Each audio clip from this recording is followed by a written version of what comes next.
भारत को जोड़ने की बजाय भारत को तोड़ने का प्रमाण दे रही है। मैं इंडिया अलायंस के सभी नेताओं को, देश के नागरिकों और भारतीय जनता पार्टी के कार्यकर्ताओं के माध्यम से आश्वस्त करना चाहती हूं कि संसद द्वारा पारित धारा 370 पुनर्स्थापित नहीं होगा और जम्मू कश्मीर को भारत से बांटने का उनका ये प्रयास कामयाब नहीं होगा। Today, I stand as an Indian outraged at the attempt by the Congress-led India Alliance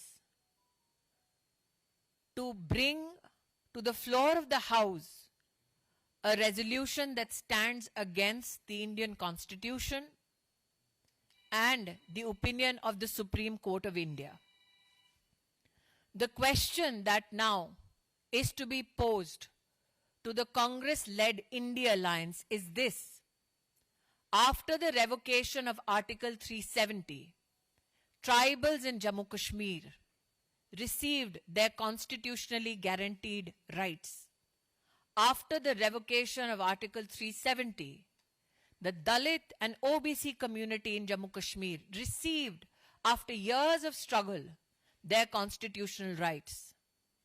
After the revocation of Article 370, women who were constitutionally guaranteed protection against abuse and violence received their constitutional protection. The resolution passed by the India Alliance led by the Congress Party brings to the fore many questions. Does the Congress-led India Alliance stand against tribal rights, Dalit rights, women's rights, children's rights? Everybody in India knows that after the revocation of Article 370, deaths of civilians, the numbers came down by 80%. Incidents of violence came down by 70%.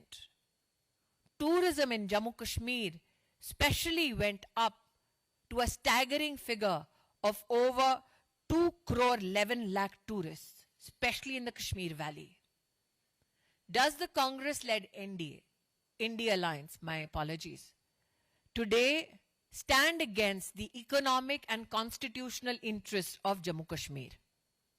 Does the Congress-led India Alliance today stand against the very premise that when Prime Minister Modi offered a package of 80,000 crore rupees to the citizens of Jammu Kashmir, do they stand against the development work of the government of India for the people of Jammu Kashmir? I am today joined in my outrage by the people of India and the Karyakartas of the Bharatiya Janata Party.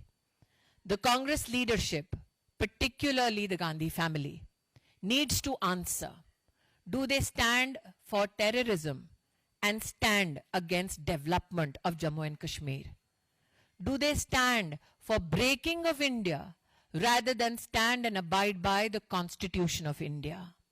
The question that the Congress-led leadership has to answer, particularly in the states of Jharkhand and Maharashtra, do they stand against the valor of citizens who donned uniforms of the Indian Armed Forces to protect us better?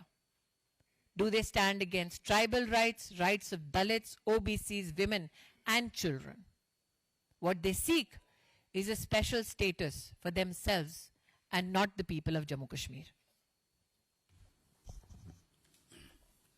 Devendra Parashar. पिछले 5 सालों में 2017 हटने के बाद जिस प्रकार से लगातार डेवलपमेंट को लेकर ही जम्मू कश्मीर में चर्चा होती रही थी और वही नैरेटिव था। इस प्रकार की अलगाववादी चीजें जो होनी शुरू हुई है, क्या ये अफेक्ट आप लोग को करता है कि आगे माहौल किस तरह? मुझे ऐसा लगता है कि इंडिया अलायंस ने जो बिगुल छेड़ा है जम्मू कश्मीर में, वो अगर विकास के संदर्भ में होता तो जम्मू कश्मीर के आवाम को उससे ज्यादा फायदा होता। मुझे लगता है कि आंतरिक सुरक्षा के विषयों पर अगर भारत की सरकार के साथ मिलकर राष्ट्रीय सुरक्षा और नागरिक सुरक्षा पर वो बल देते तो वो एक सकारात्मक राजनीति का प्रमाण होता। इस प्रकार के रेजोल्यूशन को पारित कर वो भारत के संविधान, भारत की संसद, भारत की सुप्रीम कोर्ट के खिलाफ एक अपना स्टैंड लेकर जम्मू कश्मीर के आवाम को, जो शांति प्रिय है, जो विकास पसंद है, उनको क्या संदेश देना चाहती है? मैं पुनः कहती हूं कि इंडिया अलायंस के नेता आवाम के लिए नहीं, अपने स्वार्थ के लिए, अपने लिए स्पेशल स्टेटस चाहते हैं, ताकि पुनः जम्मू कश्मीर की तिजोरी को वो लूट सके। आमोद राय।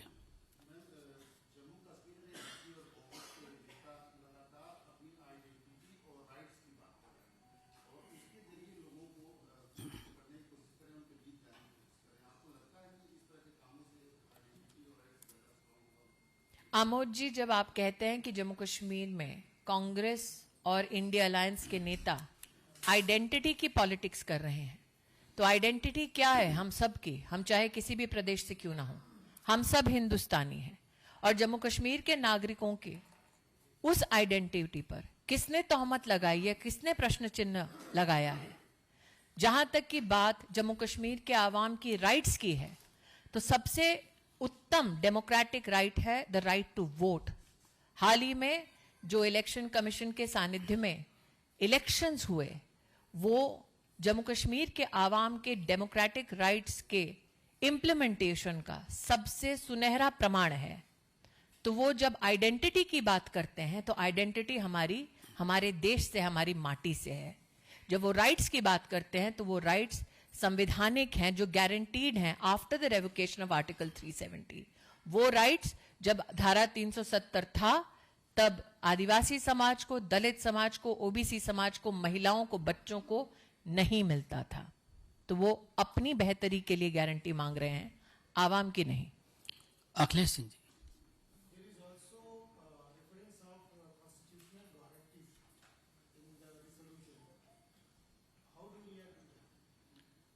The Constitution guarantees you a life with dignity. Was the Valmiki Samaj in Jammu and Kashmir leading a life of dignity when they were bereft of their constitutional rights while Article 370 was in place? The Constitution gives us, especially women, the right to life, to an income, the right to property. Were they guaranteeing that constitutional right to the women of Jammu and Kashmir? Today, if you just look at the Pradhan Mantri Matru Vandana Yojana, which is a cash support for women who are pregnant, who should have institutional deliveries, 4 lakh women have received that support in Jammu and Kashmir. Is that not a constitutional guarantee that was delivered by the BJP? Children from sexual exploitation are guaranteed protection by the Constitution under the POCSO Act. That act was not implemented in Jammu and Kashmir because of Article 370. So what is the constitutional guarantee that was given to the citizens of Jammu and Kashmir when Article 370 was in place? Ravinder Singh.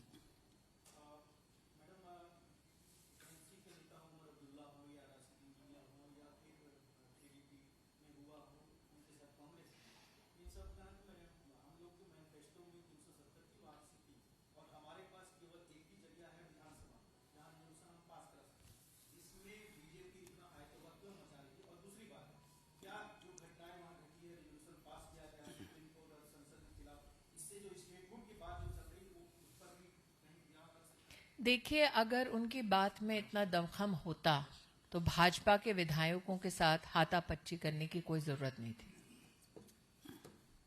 अगर जिस विषय पर वो जम्मू कश्मीर का विकास चाहते थे, शांतिपूर्वक तरीके से वहां पर असेंबली में चर्चा हो सकती थी। और जहां तक धारा 370 को पुनर्स्थापित करने की बात है, मैं नहीं जानती कि उमर अब्दुल्ला ने क्या स्टेटमेंट दिया है, लेकिन अगर इतनी हिम्मत थी, तो आज मैं उन्हें चुनौती देती हूं कि झारखंड और महाराष्ट्र में जाकर ये बोल दें किसी मंच से। विकास चंद्र।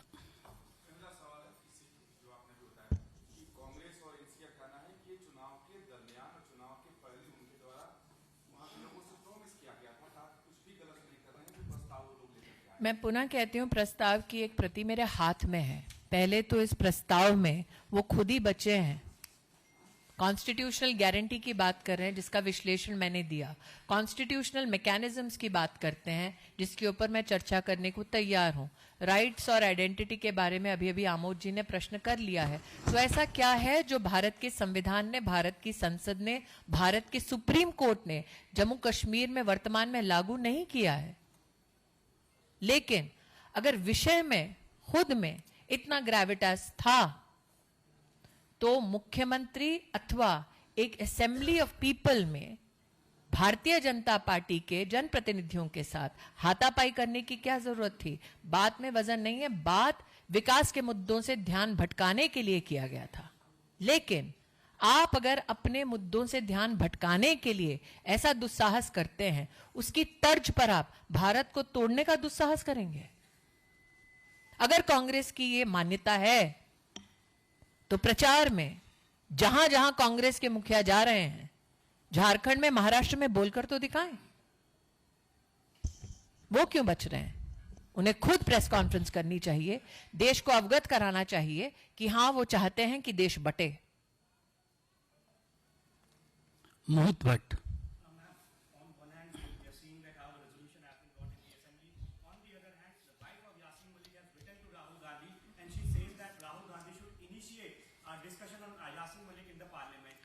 Aren't you intrigued why somebody who is accused of killing innocents, civilians, people in uniforms, is reaching out to the Gandhi family? Neelu Rai. Why would a terror suspect reach out for support to the Gandhi family? Any journalist, camera personnel in this room, if a terrorist reaches out to you, Neelu Ranjan. are you happy to help? Hindi में आपको पूछना पड़ेगा साहब। यासीन मलिक की wife ने letter लिखा राहुल गांधी को, कहा है कि यासीन मलिक के बारे में पार्लियामेंट में डिबेट होनी चाहिए बिकॉज वही पीस ला सकते हैं कश्मीर में। क्या आपको ये जानकर आश्चर्य नहीं हो रहा कि जिन्होंने आतंक मचाया जम्मू कश्मीर में, बेगुनाहों की जानें ली, यूनिफॉर्म्ड हिंदुस्तान के पर्सनेल को मौत के घाट उतारा, वो सहारे और सहयोग के लिए गांधी परिवार की ओर हाथ बढ़ा रहे हैं? इस सभागार में जितने नागरिक आज इस प्रेस कॉन्फ्रेंस को देख रहे हैं, देश मीडिया ऑर्गेनाइजेशन का पर्सन है, टेक्नोलॉजिस्ट है। हम में से कोई भी हिंदुस्तानी क्या किसी आतंकवादी या आतंकवाद के समर्थन में कही हुई बात का समर्थन करेंगे? क्या किसी भी आतंकवादी का इतना साहस होगा कि आप में से किसी हिंदुस्तानी को संपर्क करके कहे भाई मेरी बात पहुंचा दो देश की संसद में? नहीं, क्योंकि वो भी जानते हैं कि आपके लिए आपका देश सर्वोपरि है। तो ऐसा क्या है कि आतंक फैलाने वाले अब कांग्रेस से सहारा मांग रहे हैं?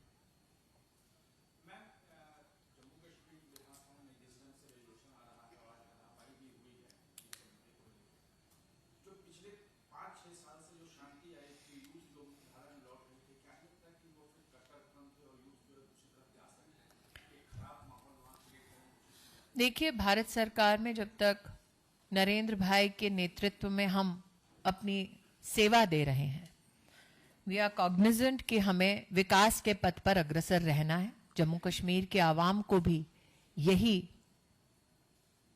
मुझे लगता है, इच्छा उन्होंने व्यक्त की है। इस प्रकार के रेजोल्यूशन विकास के मुद्दे से न सिर्फ ध्यान भटकाते हैं, बल्कि आंतरिक सुरक्षा और उग्रवाद की जननी धारा 370 के प्रति कुछ भारत विरोधी ताकतों के हौसले भी बुलंद करते हैं। मैं सरकार की प्रतिनिधि के नाते आज यहां उपस्थित नहीं हूं, भाजपा के नाते इस कर्ताओं की ओर से आपको आश्वस्त करती कि देश भर में अगर कांग्रेस और इंडिया अलायंस ने दुस्साहस किया तो हम देश के नागरिकों के साथ एकजुट होकर मुंह तोड़ जवाब जरूर देंगे, ताकि जम्मू कश्मीर जो आज विकास के पथ पर अग्रसर है, जहां पर पत्थरबाजों की संख्या बिल्कुल खत्म हो चुकी है, वहां पर आतंक अपना सर दोबारा ना उठाए। रविकांत। हो गया पीयूष। मैम आपने महिलाओं के अधिकार की बात की, उनके सम्मान की बात की, लेकिन कांग्रेस और तृणमूल कांग्रेस के जो नेता हैं उन्होंने विवादास्पद बयान दिए महिलाओं के खिलाफ। राजा वड़िंग जो पंजाब कांग्रेस के अध्यक्ष हैं, उन्होंने कांग्रेस कैंडिडेट जो उनकी पत्नी खुद की है उनको लेकर विवादित बयान दिया और साथ साथ फिराद की जो मंत्री भी है उन्होंने देखिए, मैंने कल भी कहा था, आज भी कहती हूँ कि इंडिया अलायंस से आप महिला के सम्मान की अपेक्षा अगर अभी भी करते हैं तो वो थोड़ा सा आपकी ओर से एक नॉविस वाला व्यवहार होगा। हम सब जानते हैं कि इंडिया अलायंस ने जब जब मुद्दों के आधार पर राजनीति करने में मुश्किलातों का सामना किया है, तब तब वो महिला जनप्रतिनिधियों के खिलाफ इस प्रकार की ओछी बातें करते हैं। मेरा ये मानना है कि भारतीय लोकतंत्र को सहयोग तब मिलता है जब हम मुद्दों के आधार पर राजनीति करते हैं। तो एक महिला प्रतिनिधि को नीचा दिखाने की बजाय अगर इकोनॉमी, इंफ्रास्ट्रक्चर, एजुकेशन, हेल्थ जैसे मुद्दों पर वाद विवाद हो तो उससे देश का भी भला होगा और वोटर का भी। नीरज पांडे।